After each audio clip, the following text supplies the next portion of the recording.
रक्षा कीजिए नाथ, रक्षा कीजिए। हम सब आपके अपराधी हैं। क्षमा कीजिए महादेव, हम सदैव आपके चरणों के दास हैं। हे भव्यहारी, हम शिवद्रोहियों की आपके बिना कहीं भी शरण संभव नहीं। हे शरणागत रक्षक, हम अपराधियों को शरण दो नाथ, शरण दो। हे करुण प्रभु, हम घोर अज्ञान अंधकार में डूबे हुओं को कृपया क्षमा करें प्रभु। हम आपकी शरण में आए हैं।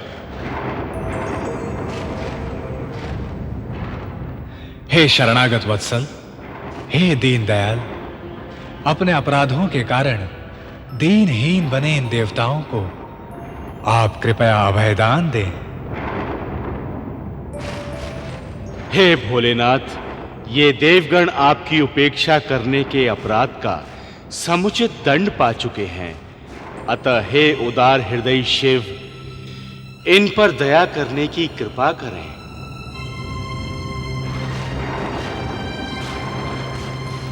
हे दयानाथ, ये सब आपके भय से भयाक्रांत बने हुए हैं, अब इन्हें भय से मुक्त करें प्रभु। हे महादेव, दक्ष और उसके सहयोगी भृगु, पूषा और भग ने आपका अपमान करके जो घोर अपराध किया था, उसके लिए वो दंड के भागी थे और उन्हें समुचित दंड मिल गया है। ये देवगण भी आपकी उपेक्षा करने के दंड को भोग चुके हैं। हे प्रलयंकर, आपकी क्रोधाग्नि से सारा त्रिभुवन भयभीत हो रहा है, कृपया अपने भय से सारे जगत को मुक्त करें कृपा निदान। हे महेश्वर, महामाया की माया किसे विमोहित नहीं करती, इसलिए महाज्ञानी होकर भी इन सभी ने अज्ञानियों जैसा व्यवहार किया था। हे ईश्वर, जब तक आपकी कृपा नहीं होती तब तक संसार में किसी को भी विवेक, ज्ञान और बुद्धि प्राप्त नहीं होती। हे क्षमानाथ, सती और आपके प्रति किए गए अपराध दंड के रूप में वीरभद्र ने दक्ष का मस्तक काटकर यज्ञ में स्वाहा कर दिया है, परंतु उसकी पतिव्रता पत्नी असिकनी का तो कोई अपराध नहीं। कृपया दक्ष को अभयदान देकर असिकनी को सौभाग्य की भिक्षा प्रदान करें करुणामय।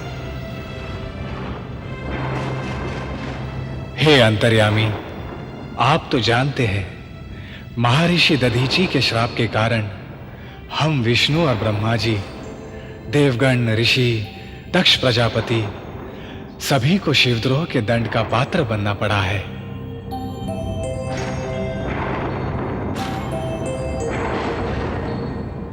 आप कृपया भृगु को स्वस्थ कीजिए, पूषा को दंत और भग को नेत्र दान दीजिए, अन्यथा इन ऋषि मंडली के बिना सृष्टि के सारे उत्थानकारी कर्मकांड समाप्त हो जाएंगे और सृष्टि सदा के लिए अमंगलकारी बन जाएगी।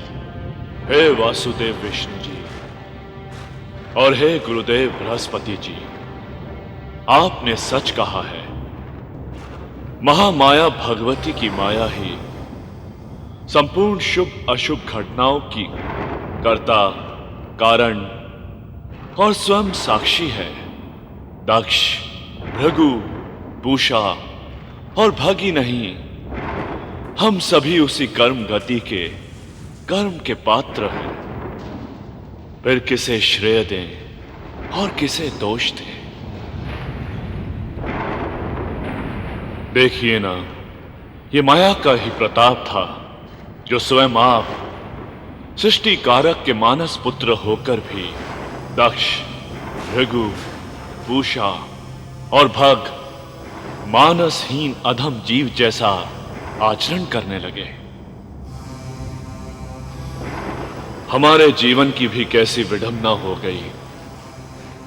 जो शिव सदा विरक्त भाव में जीता था, उसके जीवन में स्वप्न की भांति आकर उसे मोह का पाठ पढ़ाकर सती इस एकांतवासी शिव को पुनः एकांत का जीवन देकर निपट अकेला छोड़ गई। हे महादेव, जो आघात आपको हम सबके कारण लगा है, उसके लिए हम क्षमा मांगते हैं। परंतु हे भगवान, यदि आप उदार कृपा नहीं करेंगे तो भगवती भुवनेश्वरी का अविराम चलने वाला सृष्टि चक्र छिन्न भिन्न होकर शून्य में नहीं समा जाएगा। हे विषपाई महाकाल, आपने सदैव दूसरों के लिए विष पीकर जगत पर अमृत की वर्षा की है। हे प्रभु, इन देवों को अभयदान दें, तभी ये जगत भय से रहित होगा। हे वासुदेव नारायण, आप भली भांति जानते हैं हम कर्ता अकर्ता कुछ भी तो नहीं है। न हम में कर्म है, न क्रिया है, न क्रियमान। फिर ईर्ष्या, द्वेष, क्रोध, अहंकार, राग, विराग, ये भाव हम में कैसे हो सकते हैं? न हम दंड हैं, न क्षमा। सदा शिव की चेतना में जो परम चेतन शक्ति वास करती है, वही सब कुछ करती है और कराती है। फिर भी यदि आपका आग्रह है कि हमें सभी को क्षमादान देना चाहिए, तो सभी को हम निर्विकार भाव से क्षमा करते हैं।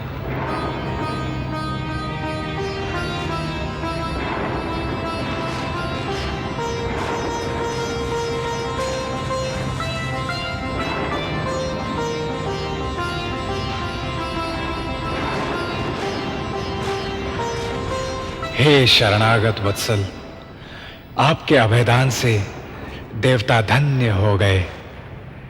परंतु दक्षराज ने जो यज्ञ आरंभ किया था, वो शिवभाग से रहित होने के कारण स्वयं नष्ट हो गया।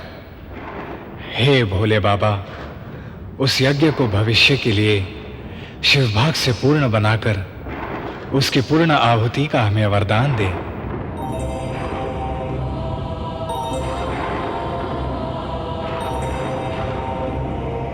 हे विष्णु जी, प्रजापति दक्ष यज्ञों के अधिष्ठाता प्रजापति थे।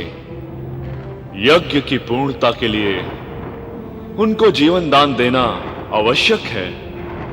भृगु, पूषा और भग यज्ञ ऋषि हैं, अतः उनका स्वस्थ होना भी अनिवार्य है। अतः शीघ्र ही दक्ष यज्ञ मंडप पर चलिए, ताकि वो हमसे जीवन पाकर यज्ञ की पूर्ण आहुति कर सके।